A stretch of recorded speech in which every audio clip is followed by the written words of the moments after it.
Nobody else is noticing what's happening. Look at that. She came back up for a second. Wow. That is sad. And that's your life.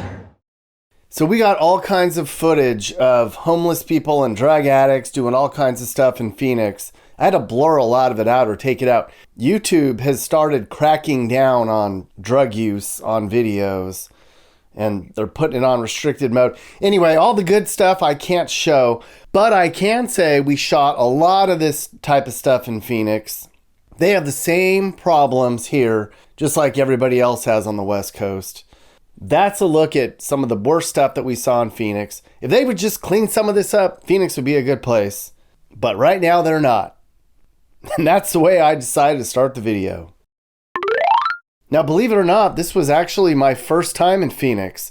I had driven through a few times, but I had never really stopped before. I think it's the last big city in the U.S. that I hadn't been to. And we came here because, well, everybody else has. 700,000 people have moved to this area in the last 10 years. Maricopa County is now the second biggest county in the country outside of California. Phoenix is now the 5th largest city in the country. So here you go. Oh, Phoenix. It's a big giant city and it's not a lot of fun. Downtown Phoenix in the afternoon. Wonderful. JK. It's pretty average. It's not that exciting. But there's enough for everybody to do here. I'll tell you what, there's a ton of opportunity here. And a lot of jobs. Engineering, aerospace. But you talk to people around here and they'll tell you, it's getting way too crowded, it's getting way too expensive, and it's too damn hot. And there's no water. I'm going to show you pretty much the entire Phoenix metro area, and I'm going to show you what this place is all about. We're going to begin right here in Phoenix proper, and then we're going to see a lot of the other burbs too. Mesa, Chandler, Gilbert, all of them. Now, I talked to a lot of people who live in Phoenix, and a lot of them came from California. And I said, what's Phoenix like? And they're like, it's okay. It's better than LA. There really isn't a lot of culture here, Nick. Everyone's from somewhere else. There's no community. We're in it together. I mean, I'm here. It's fine. I'm kind of over it. I don't know where else I'll go, though. Let's see how those people live right now. The middle class. It's actually really nice. Green grass. Kind of like this better than the giant houses with the rocks in the yard. And then we have the middle class of Phoenix. I'm reporting like it's a super big deal here with my microphone. This is how the middle class in Phoenix live. It's actually a really nice area. We've been driving around the neighborhoods in Phoenix for about an hour and I actually like it a lot more than I thought I would. But it is expensive here now. 10 years ago in Phoenix, you could get an apartment for $750. You can get a house for $225. All of this stuff up here, even in middle class land, is $500,000 anymore. The people that got in, and the people that are shut out. And it's like that all over the area. Super expensive now in Phoenix. But Phoenix is actually the most delisted city in the country right now. More people took their houses off the market here in Phoenix than anywhere else in the country. Houses just aren't selling here like they used to. Interest rates, nobody's selling. It was the biggest bubble, and the bubble has sort of popped, so all of the people that are here right now got in, but it is not, and I forgot what I was gonna say, the California exodus is slowed dramatically here in Phoenix. Not as many people moving. It's stagnant. I think I said that again. But as you can see, it's just a wonderful little quiet, sleepy, middle-class neighborhood in Phoenix that I actually really do like more than I thought I would, except for the fact that it's 102 degrees and it's not even noon. And cut. I don't think people move to Phoenix for the neighborliness. I was told the vibe is kind of standoffish. It's a little isolated. Everybody's running around trying to survive, just like they did back home in California. Gotta pay the bills, damn it. But here they're less busy and less broke. Sorta. It's the first time we came from the north end where it's not bad. We're just getting to McDowell, and sure enough, trouble starts. Have a blessed day, neighbors. Looks like this park's been kind of taken over a little bit. That's pretty typical though.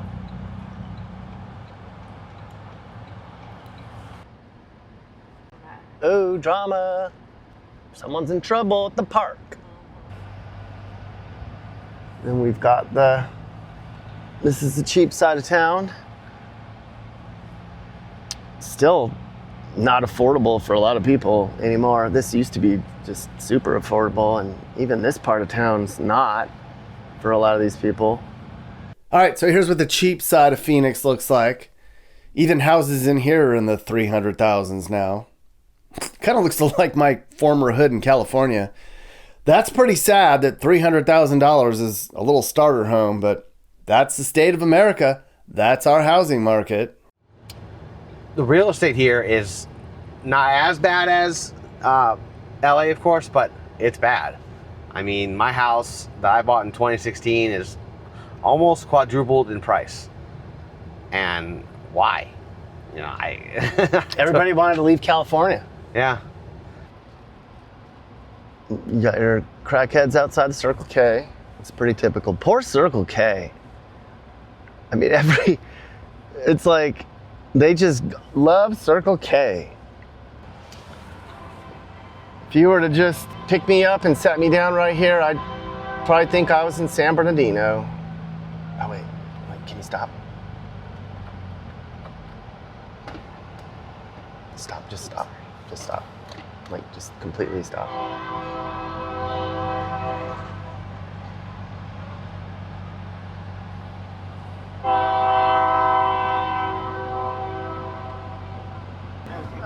Yeah, go.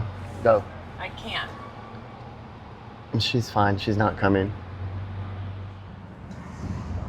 Downtown Phoenix is not very busy. I'm not complaining. It's 107 degrees. It's about 2 o'clock in the afternoon on a Wednesday. And it's really not really a lot going on.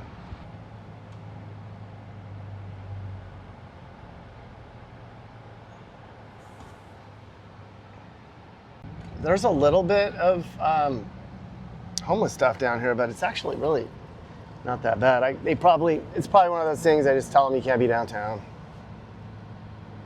Oh. It's not sketchy at all. This is downtown. They've done a really good job with downtown. Even in like the little park areas, there's just a couple people. They might just be regular hanger-outers. So good job, Phoenix, for at least making your downtown somewhat normal.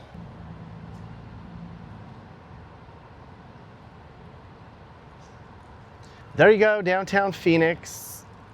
I actually like Phoenix more than I thought I would. It's not as lame. I don't know. I just pictured kind of run down and hot and soulless. It's way better than where I'm from, and it's probably less janky than other big cities that I've been to. It's the 5th biggest metro area in the country, and in the downtown core and the north end and everything that we've seen, it's really not that bad at all for all the things I've heard about. But we'll see when we get to the bad side of town. The west side of Phoenix is the second half of this trip. That's tomorrow. That's supposed to be really, really, really chaotic and terrible. And the reason, can you go left? The reason that a lot of people say Phoenix has some issues is going to be the stuff that we're going to see tomorrow. Now, Phoenix has troubled areas all over town. I showed them all of those in the Phoenix's Hoods video that I did that you can watch. We drove through the gang-infested neighborhoods. We looked at drug addicts wandering around. It's bad, but not the worst I've seen. And that's pretty sad. We were driving around. We were like, well, I guess it could be worse. Nothing we haven't seen before. That's the state of America, though. So we are in Maryvale, I was told I needed to come in here. I heard that there's why is Maryville so famous? Maryvale's been, like I said, I didn't work for Phoenix PD, but Maryvale is known as a very rough area. It always has been. As a cop, I was always told that if you, that your chances of getting into a shooting in this neighborhood are pretty good. In fact, I knew an officer who was with us, went to go work for Phoenix, went to Maryvale, and I think he got in 3 shootings in about as many years. Phoenix has a super high crime rate, but it's not Memphis level. So I have a few friends in law enforcement here in Phoenix, and they told me they're very frustrated with the lack of resources and accountability here. They don't prosecute anybody here. You can get a DUI, multiple assaults, they'll just let you right back out of jail. And the police are short-staffed. Law enforcement here is very frustrated with the politics that are going on here. They don't feel like they have the support of anybody, which sucks. Arizona was a red state, and now it's pink. The politics in Arizona are kind of a mess right now. There's the capital of Arizona. Can you see the dome behind me? Yes. Okay. We are here at the Arizona State Capitol back here in downtown Phoenix. This is where all of the Arizona laws are made. I don't live in this state, but I feel like I stumbled into a huge mess that's going on right now. I'm going to try to relay to you what I've been told by people that live here. Politically, things are all screwed up. I like Donald Trump, but I think he kind of meddled, and here's what happened. He backed Carrie Lake, who was running for governor last year, and the reason he backed her is because she bought into the election denial stuff from 2020. He said, that's my person. She was running against a tough on crime Arizona sheriff guy named Mark Lamb, who a lot of people felt would have done a great job in keeping the state headed in the right direction. She faced off with Mark Lamb. She ended up beating him in the primary because she had the Trump's endorsement, and wound up then losing the governor election here in Arizona last year. And as a result of that, from what I've been told, a lot of the district attorneys and judges that are running the show here in Maricopa County are very soft on crime, no cash bail. I've been told by several people, you can get a DUI, you can get 6 DUIs in this state now, especially in this area here in Phoenix. You're still driving, multiple assault charges. People are just not being held accountable anywhere in Arizona. And a lot of people are saying it goes back to the fact that a Democrat was elected here in Arizona. And if Carrie Lake wasn't the representative in that election, if it had been Mark Lamb, he probably would have won, and Arizona would have been a lot more tougher on crime. The people here have told me it's going to take 2 election cycles to get this state back to where it needs to be if they can get somebody in here, anybody, it doesn't have to be a Republican, somebody that's tough on crime, that wants to actually enforce the law here. The state is going in the wrong direction, and that's just too bad because it's a wonderful place. Beautiful shot of downtown, the Capitol building, and cut. There's a place for you somewhere here if you wanted to make the move. This is the upper class part of Phoenix. There's a place for you if you wanted to get up here and get warm, get out of LA County, or stop shoveling snow. All this stuff used to be $1.5 million up here. It's closer to 3 now. And it's really not, it's very nice, but $3 million. And not a yard in sight, no grass. It's all right, the kids can play in the dirt. Play in the rocks. Oh, there's a yard. Lucky. All right, this is a typical little neighborhood here in the rich part of Phoenix. Very quiet up here. All you can hear is the sound of the bugs.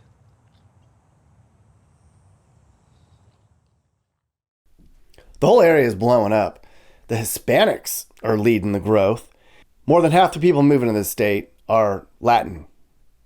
And as a result, Arizona has the most overcrowded schools in the entire country. And by the way, if you need a realtor, email me. I have several close friends who are awesome real estate agents in the Phoenix area, and I'd love to hop on a call and introduce you to them. So email me. This is where you want to be if you want to live in Phoenix proper. I think this is, from what I can gather, the most exclusive part of the Phoenix area that's in Phoenix proper, that's not in Scottsdale. If you tell your friends you live in Biltmore Estates or Biltmore, Phoenix, they will be very impressed and probably very jealous of you. Everybody up here has grass. There's lots of shade. Giant houses. And then you could just step right out your back door and tee off. Must be nice. The world famous Biltmore neighborhood, everyone. Arizona people love them some golf. Love it. There's hundreds of courses in this state. These houses are all between $4 and $6 million. What would you do if you had a $6 million home? Would you clean it yourself? Would you throw big parties? Or maybe you just walk around barefoot all day, huh? That's so Arizona. You can see just how much the cost of living has gone up in Arizona, and you can understand how important it is to have a plan to retire. They say that more and more seniors are having to delay their retirement because of the cost of housing alone, which is just super sad. Worked all your lives and now you can't get a break. Maybe it's time to think about an alternative investing strategy. Maybe precious metals like gold. Some economists are saying that gold could get up to $10,000 an ounce. What? That's why smart Americans are protecting themselves with gold and silver IRAs. And Augusta Precious Metals has made the process simple for thousands of families to safeguard at least $50,000 from their IRAs, 401ks, TSPs, and other retirement accounts. Augusta even offers a free web conference where you'll discover how gold could protect you when other assets fail.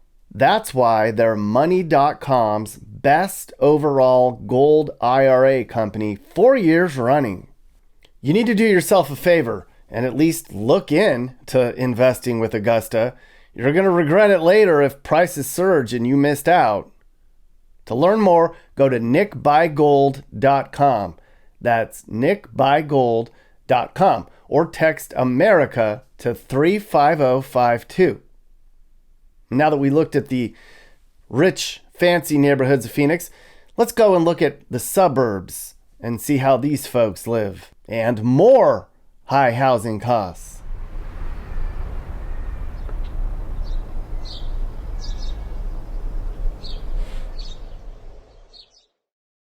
I'm going to begin in Scottsdale. This is the richest, whitest place in the whole country. I'm not kidding. It's right next door to Phoenix. I did a whole video about it, so this is just going to be a quick little look.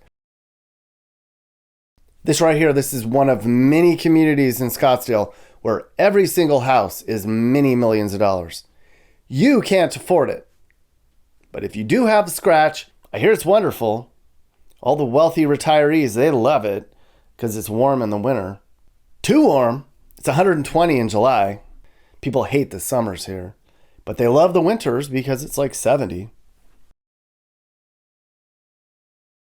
All right, so you get out of Scottsdale, and this whole area right here, this is southeast Phoenix. That's where most of the suburbs are for people that live in the Phoenix metro area. I'm going to go through all of them. We're going to start right here in Gilbert. Gilbert is master plan suburbia at its finest, people. It's wealthy. It's safe, it's shiny and new, very Stepford family. Houses are about $600K for stuff on this street, but people pay for the bubble, and that bubble, it's about to pop. Not a big pop, a little pop, but it's gonna pop. It's very nice here. I can see why people want to move here. I can see why they'd want to get out of California, because this kind of looks like Orange County, but it's way cheaper. You don't pay 13% income tax here. You don't have all the drama. Even though Orange County police actually lay down the law, but At the light, turn left onto North McQueen Road. Betting 90% of the people in that neighborhood are California refugees. They're building everywhere here. Quit ruining my desert, damn it. This area has just exploded. It's way overpriced. Just massively way overbuilt. Overpriced boxes in the desert with no water. Like seriously, they're talking about recycling toilet water into tap water here. That's how bad things are. So this is just kind of a random standard neighborhood that we pulled over in Gilbert. And there's a golf course in here and grass, a little bit of grass, and cactus. This all looks the same. You go from burb to burb and it really doesn't look that much different. These houses are all about $650 to $750, depending on how many bedrooms you have, I guess.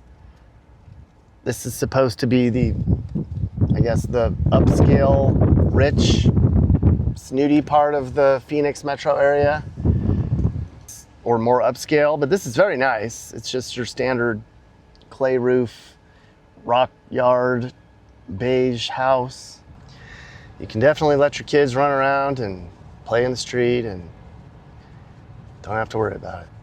And some of these houses look like, and there is no character on some of this stuff. I mean, they're nice houses. Don't get me wrong. Look at that. It all just looks the same here. Just a bunch of just tract houses as far as you can see. Californians coming in, driving up their prices and trying to change everything, damn it. Well, the long-timers here, they're not happy about that. They say they're not going to take it. Colorado let it happen. Not here, though. We might be getting bluer, but we're not going to be blue, damn it.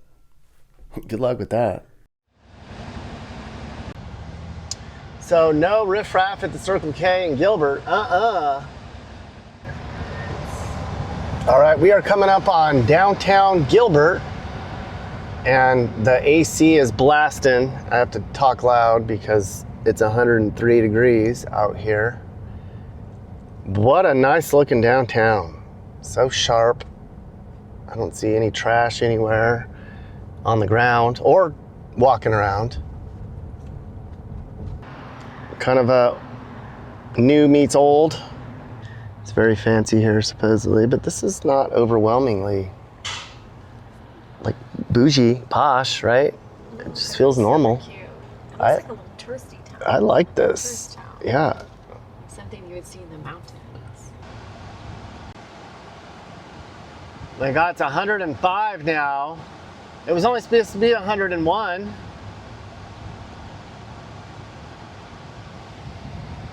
All right, we are coming up on Mesa, Arizona. So Mesa's on the other extreme of Gilbert and Scottsdale. It's pretty much the cheapest place you can live in the East Valley. It has a little higher crime rate and more of a middle class vibe. You can get a house here for about $400K. A lot of people from here save their dough and wind up moving over to Gilbert, where it's nicer. Okay, so Mesa, very much different than the other suburbs. This is much more middle class. Stuff in here is about $350, which you're probably like, that's not affordable, but for the Phoenix metro area, this is just about as cheap as it gets. Which is just sad that that's how it is in America now. This is still out of reach for a lot of people. This was all probably 125, maybe 10 years ago, 20 years ago. This kind of reminds me of back home. Regular people land, the working class. Gotta love them, working hard for a living. And I asked chat to summarize Mesa. Mesa's distinct from other Phoenix suburbs because it feels more like its own city than a bedroom community like Glendale. It's Arizona's third largest city. It has a historic downtown, a strong arts and cultural presence anchored by the Mesa Arts Center and a deep connection to Native American history and the Mormon pioneer influence. Unlike upscale Scottsdale or commuter-oriented Gilbert, Mesa balances suburban living with urban amenities, major universities, and aerospace tech employers. What? It's also geographically vast, stretching from desert foothills to dense neighborhoods, giving it a mix of small town heritage and big city diversity that sets it apart from neighboring suburbs. That's Mesa. There you go. Oh my God, the sun's right in my eyes. I can't see. I'm doing my best to show it. All right. I am shooting backwards because the sun is in my face going the other way. The things I do for YouTube. I don't see any trouble at the convenience store in Mesa either. If that was in Tucson, there'd be like 3 or 4 people sitting on that wall, doing drugs, ruining their lives. So we're here in Chandler, on the outskirts of Phoenix, and these houses are not very big at all. And they're all $900,000 to $1 million. So if $900,000 for a house is middle class, that goes to show how much the housing costs and the cost of living has gone up in Phoenix over the last 20 years. Is everybody's moved here, put down communities, put down a bunch of grass, build stuff, make this whole area even hotter. Now down the road from Mesa is Chandler. Chandler's probably the mama bear of the Phoenix burbs. A practical, rich suburb full of engineers, professionals, families who want good schools and a shorter commute. It's cleaner than Mesa, but not as artificial as Gilbert. Houses in Chandler are about $500,000 now. So this too is out of reach for most of us. I know, it sucks. We just left Tucson a few hours ago. We've been driving around Beigeland, suburbs. Haven't seen a single junkie, a single open-air drug use, a single bus stop or convenience store drama. It's a world of difference up here than it is in Tucson. I don't know if they don't allow it here or they just don't come here, but it is way different than down there. I don't think I've even seen a single panhandler on any of these intersections. Oh, look at the fancy Walmart. Dude. All right, we had to make a quick Walmart run to get a phone case because they have cheap ones here. Look at this wonderful Walmart. One of the nicest looking Walmarts I've ever been to. Let's go inside. See at the front. Oh my God, look at this Walmart. What a wonderful Walmart. Chandler, Arizona. Oh my God. Oh, Arizona fashion. They got that on lockdown. It was moo-moos. So the iPhone cases are not behind glass at the Chandler Walmart. Impressive indeed. I'm not from California. Well, I am, but it's everywhere. Yeah. I was thinking maybe Oakland or something. yeah, right. If it was Oakland, the whole store would be behind glass. Oh yeah, I didn't know. Here's another community outside of Chandler. They actually have grass. There's some good jobs on this side of the valley. That's Chandler's fancy big new Intel plant. Arizona exports 2 things, microchips and hay. And the hay goes to China to feed their cattle, which is stupid because there's a water shortage here. And the water is also used to cool these microchip plants.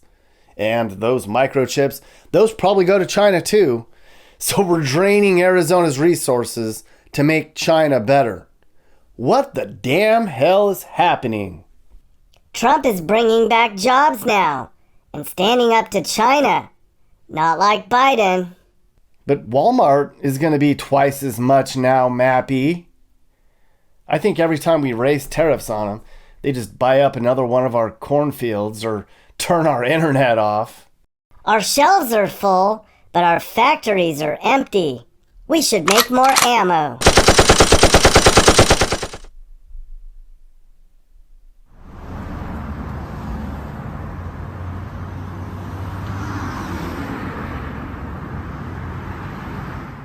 Now, I think the best place for things to do in the Phoenix area is Tempe.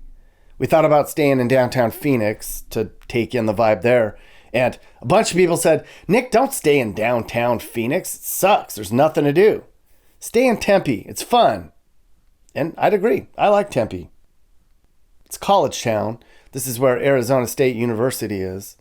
A bunch of young kids, some nightlife, a little bit higher crime because of the drunk people that run around. Houses here are about $500,000 too. This is kind of the main drag in ASU's campus, the entertainment center here. Lots of construction. Oh my goodness. And it is so hot. It's 104. Feels like 124. Yeah, this is actually really cool. I can maybe. All right, I got him. Okay. That is a girl riding backwards on a bike with her boyfriend. I got it. Supposedly they're number one in a lot of stuff. ASU. We did pop by Glendale for a minute. It's really not that exciting. Glendale has a bad reputation in the area. It has a much higher crime rate. It's a little scuzzier. It's a little grittier than the other suburbs. The crime and poverty and homelessness, they're all way worse here. But here's what Glendale looks like. Houses are in the 400,000s. It's okay. It's a lot better than Southern California. It's pretty basic here in Glendale. I don't see any riffraff in their downtown. That's good. You fled California and you came to Phoenix. Yes. How much better is it here than where you were from? And we fled San Diego because of all of the things that Donald Trump has stated of what's wrong with California. High taxes, no choice. Basically, things were shoved down our throats. Recycling of food scraps to, prevent methane gas, which was ridiculous. So we chose Phoenix, and we live in Sun City West at Portobello, which is a gated community. It's 90% Republican. Are you seeing any of that California creep coming into here? Because I'm hearing it's changing. A lot of Californians are moving here, and of course, whenever you bring in a new population into a state, they're going to bring some of their politics with it. But Phoenix and Arizona is a red state. I think it will always be a red state, and I think there's enough conservatives here to battle anything that would creep in. We just hit Central Arizona Shelter Services, also known as CAS. Crap. And we're going to film a little bit here. Am I going straight? Yeah, go straight and left. Okay. Yes, this is bad. That's bad here. I told you already, I showed a lot of the worst of it in another video about Phoenix's hoods, but I'm going to kind of give you a little bit of a rundown on the stuff we saw. There's about 10,000 people in Phoenix that don't have a place of their own, and more people are hitting the streets every day here. Open air drug use, homelessness is all over. It's pretty bad. It's pretty violent. But Phoenix has kind of cleaned itself up.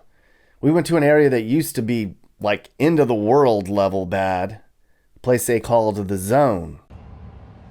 All right, so we are coming up on what was once probably the most famous homeless encampment on the West Coast for a while. They called it the Zone. And this whole area here was filled. I think there were 1,000 tents and people that were in here for a couple years. And then about a year and a half ago, the city came in and told them all they couldn't be here anymore. They cleared this whole area out. It was just a huge nuisance. We're only a few blocks from downtown. And when they finally came in here and removed everybody was like, yay, we did it. California started the trend of pulling down encampments. The Supreme Court said that even if you didn't have shelter for these people, you could still make camping illegal. California did it first. Arizona was like, hell yeah. So they followed up right after that. And what we have now is an empty area that used to just all be completely filled. All these streets were just filled. I'm putting a picture right now of what it used to look like. This was all homeless encampments, homeless tents. It was just hell on earth right here. good for whoever got this done, because this was just a madhouse. You couldn't even drive down the street without seeing just open air drug use and all the terrible things that were going on down here. And it's just cleaned up. So there's a little bit of hope that it can be done. And so they scattered everybody. Some of them went into shelter. Most of them just kind of wound up in neighborhoods and made the lives miserable for just regular folks on the outskirts of downtown. They got rid of the homeless encampment, fine, but then they all scattered them, and now they're just living in people's neighborhoods, which is kind of worse than when they're all in one location. Several people are living right here on the side of the road in these poor people's neighborhood. Like, these people don't have enough to deal with. Now they have to worry about tweakers on their block messing with their kids and stealing from them. I don't think that most of these people actually, they tell them you can't camp, it's illegal, you're gonna go to jail, you're gonna get a ticket. Those are empty threats. They don't really enforce jail at all with people. They don't take really anybody, they don't enforce anything in Phoenix, really. So the homeless people know that they're not actually going to go to jail. They don't really give tickets. They just will tell them they have to move. Sometimes they'll physically remove their tents and their belongings. The more research I did on Phoenix's homeless problem, I realized that they're actually really trying here. They have a city-sponsored outdoor space where people can camp. They have showers and bathrooms. You can do your laundry. OMG, must be nice. The city spent $250 million on 1,500 temporary housing options, which is $167,000 per bed. Must be nice, right? I wish somebody gave me $167,000 to get off the streets. The goal here is to get everybody stable and then help them find temporary housing. Sometimes the city even pays their rent for a while, or even makes their car payments for them so they don't miss work. What? I mean, I get it. Arizona has the least number of affordable housing options in the state, but you start making people's car payments for them and paying their rent for them, I don't think that's going to incentivize them to get their butt in gear. Maybe it will. They seem to know what they're doing, I guess. But most of these people, they don't want the help. They'll take your hand out. They'll keep doing drugs, or they're just too far gone to save.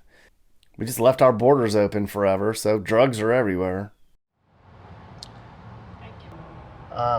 Traffic-wise, can you stop right there? Traffic-wise, it is a tough battle out there. I'd give it a C-. It's super sprawly here. You knew that. Parts of Phoenix feel like strip mall hell. So a lot of people don't go downtown. It's more about hanging out in your own neighborhood, your own backyard. There's no public transportation, really, that anybody uses. I mean, very little anyways. It's just like Los Angeles. Everybody's in their car. There's a lot of traffic. I heard there's really no sense of community here. No Phoenix pride. Seems like everyone's from somewhere else. So, and if you're a teacher, they'd love to have you. Phoenix has a severe teacher shortage. Arizona has the highest quit rate for teachers in the nation. Every year, 20% of Arizona teachers quit. What the hell? A lot of them realize they just can't afford it. It's not the quality of the schools. Teachers here make like under $50K a year. Even these houses in this neighborhood, they're $400K. New teachers can't afford that. So if you move here, stick your kids in private school. There you go. And I was told that I needed to go, yes, Kiss Pollos, I was told, has really, really good Mexican food, and I promised an alert viewer that I would try it, and we're just south of downtown, and we're gonna have some Kiss tacos. My kind of place. Tiny and good. Several of my friends said I needed to come here. Okay. What's your secret? Why are you so famous in Phoenix? Well, to be simple, it's the name is Keep It Simple, Stupid Pollos, and that's kind of the concept of it, where everything comes out plain, and we only work with chicken, so that actually reduces the confusion, and it makes it more of a specialty type of place. And my whole goal was always authenticity, speed, quality, and consistency. So that's kind of what I stuck with, and I just kept reformulating my formula.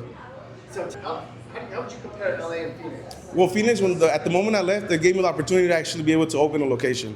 And I feel in California, it would have been 3 times the expense, 3 times the battle. And here I was able to sell my property over there and then kind of throw all my chips in one basket, which was actually my wife, my child, and myself, and then believe in our idea. Yeah, in the past 10 years, it went from me being able to start an idea, buy a home, and actually reach and work for my goals and dreams. And it kind of now in the past 10 years, I feel the inflation, taxation, and the whole dominance of the machine kind of took over that whole spirit, I should say, of being an entrepreneur. So for me, in my own personal opinion, I feel I came at the right time and place. It's just the whole after COVID and all that, it just made it a lot harder for someone to actually try to work for their own dreams and entrepreneurship out of their own pocket. Because me, myself, it's me and my wife and my child. So we don't have other investors. We sold our own property to actually put our money into it. So that's why I approach it with a whole different perspective and angle. I want the customers to translate kind of what we are working on. Have you heard of people that say that they can't afford to live in Phoenix anymore because of Oh, of course, yeah. And then like, what are our options though? You know, where do we go? What do we do at the moment? There's nowhere when you can't afford to pay in something. It just starts slowly. Everything gets chipped away, and at the end of the day, what can we do? Who can we go to for that assistance? When, especially if you don't even have that guidance, you know. So yeah. Oh, look at that, YouTube world. Kiss Pollo, world famous, not yet, but one day. All chicken, you heard it from the man himself. Great family. He's going places, I tell you. And I don't even have to even try it yet. I already know it's going to be amazing. I'm going to try it right now, though. The hot sauce looks amazing. What can I say? Phoenix is hot, and it's getting hotter. It's sprawly and getting more spread out. It's like a giant footprint that doesn't feel like a big city. Just a big, massive burb with extreme poverty and extreme wealth. It's growing fast. It's getting more expensive. The schools are overcrowded. The crime's getting worse. All the things people left California for, it's turning into that. But I kind of like it here. It has a way better vibe than Southern California does. It's kind of happier here. It's definitely cleaner. It's way more well run. They just need to get that law and order stuff figured out. Start prosecuting people. Get the addicts off the streets. And Phoenix could be great again. Let's make Phoenix great again. Should you move here? Well, it's cheaper than Southern California. Less taxes. It's kind of conservative. And everyone else is coming here. They don't seem miserable. There's way worse places you can live. I'm looking for someone that's already in the field, someone that's already understands the whole machine behind it, and I'm just another formula to plug into the machine to be able to distribute. Kiss Spoils was made to be a cookie cutter idea where no matter where you go, the experience, the flavor, authenticity, speed will be the same. So that's kind of my goal. So anyone that wants to partner up, that you're in the field of wanting to open a whole chain, a franchise, and start small if you would like to, we could go ahead and start with, a conversation. What's your email? Or how do they reach My email is kissspoilses@yahoo.com. Thanks for watching. Hope you guys enjoyed that report from America. So we've been to every state now, and we know so many great places that most people don't know about. If you're trying to figure out where you should move, I can help. Email me, and I'll tell you about how I can find you the perfect place for you to move to. And if you need a realtor, I can help you with that as well. No one else knows America more than Nick and Kim and Mappy. This is my email. You can also find it in the description or on the channel. And if you want to buy some Mappy gear, well, you can find that link in the description as well. You can get shirts, hats, mugs, stickers, hoodies, all kinds of great Mappy merch. Click the link, get some Mappy gear. I'm also on Cameo. If you want me to send you or somebody you know a personalized video message, go to Cameo and search Nick Johnson, or just click the link in the description. Well, hey, Nick Johnson fans. So YouTube's pushing this whole membership thing now, and I think it's great. So I set one up for this channel. If you want to be a member on this channel, you can only do it on your computer right now, They make it hard for some reason. So go and hit join right there, and you can support the channel and join various membership tiers. I'm excited about it because I'm going to post all sort of behind the scenes content, extra interviews, fun mappy stuff, bonus songs, and more. Just some extra stuff that doesn't make it onto the main channel. So think about becoming a member. Huh, everyone? You should join. I did. Thanks for watching.